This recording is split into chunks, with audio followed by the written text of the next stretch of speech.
just knowing that it happened literally 200 yards from where I lived, that's why it stuck out. It's the first time in almost 30 years that David Bollinger has visited the scene of a crime that changed his life forever. We all rode our bicycles up here and wanted to say, hey, what's all the big fuss about? And Johnny said, hey, somebody was murdered up here today. That somebody was 32-year-old Pamela Dreher. On July 13th, 1988, she was working in her fish store on Wrightsville Avenue when she was robbed. Pam's brother, Mark Smith, remembers it like it was yesterday. He apparently told her to get down on the floor. She did the position on the floor. He put the barrel of the pistol, pressed it against her scalp, and fired. The killer took $173 out of the cash register and left Pam face down in a pool of her own blood. Pam was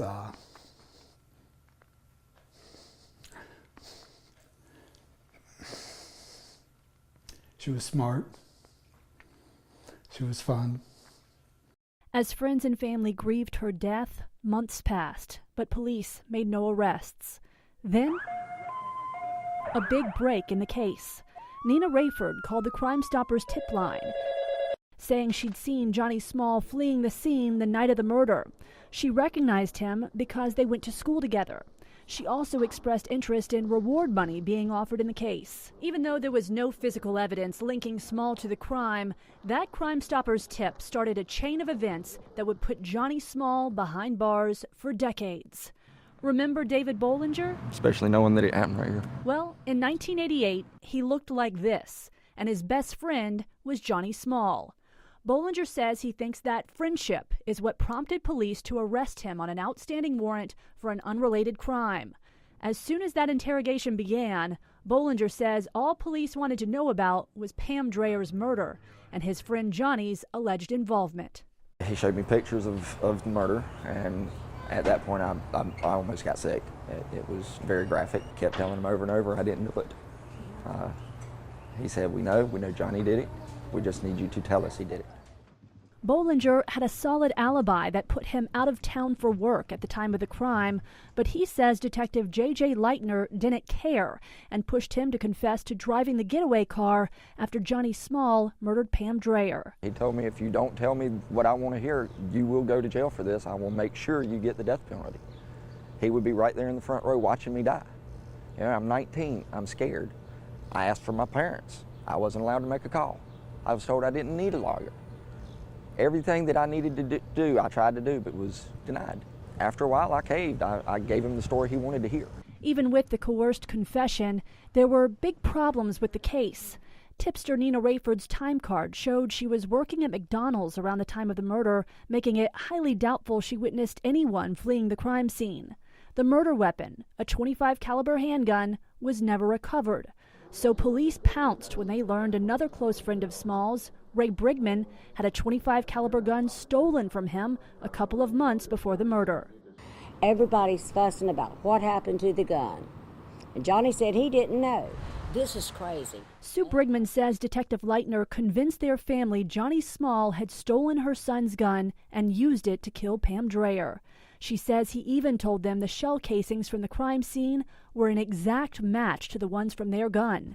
That haunted Sue Brigman and convinced her to testify against Small at his 1989 trial. I cried coming over here because it's hard. It's real hard to know that you put somebody behind bars that didn't deserve to be there. It wasn't until last year that the Brigmans found out someone else had stolen their gun, and it had been recovered in Charlotte before Small ever went to trial. Turns out it did not match the weapon used in Dreher's murder, and it appears Wilmington police knew all of this, but failed to share this critical information with prosecutors or defense attorneys. I was shocked.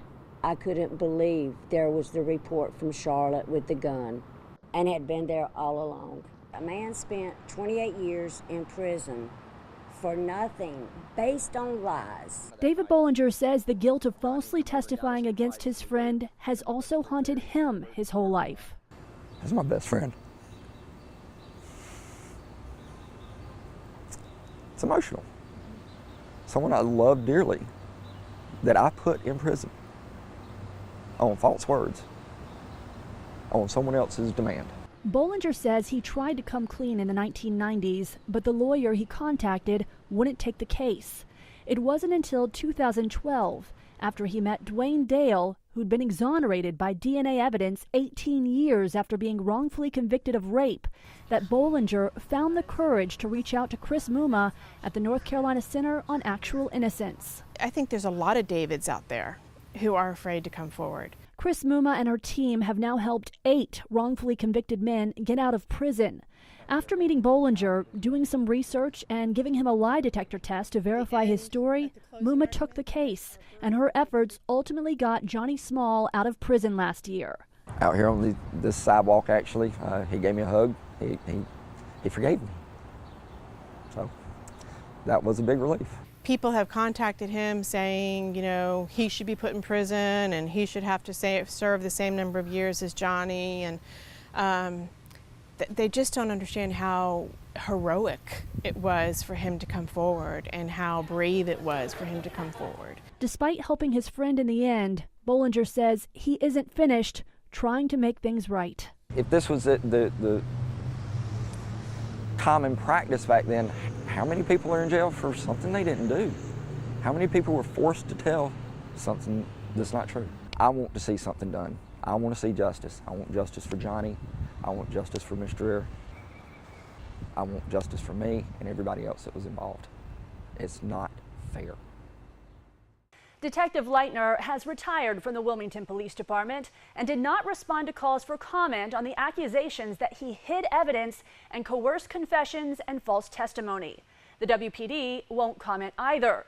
But the judge found police broke the law by failing to turn over evidence that was favorable to Small and said the jury may have reached a different conclusion if they had seen that evidence. The judge said something was not right with the way the teenagers in this case were interrogated and said he was very concerned with the way Wilmington police conducted themselves. Still, the district attorney has no plans to prosecute retired Detective J.J. Leitner for his role in this case, so Small's only recourse against Wilmington police is the civil lawsuit that is now pending. Back to you.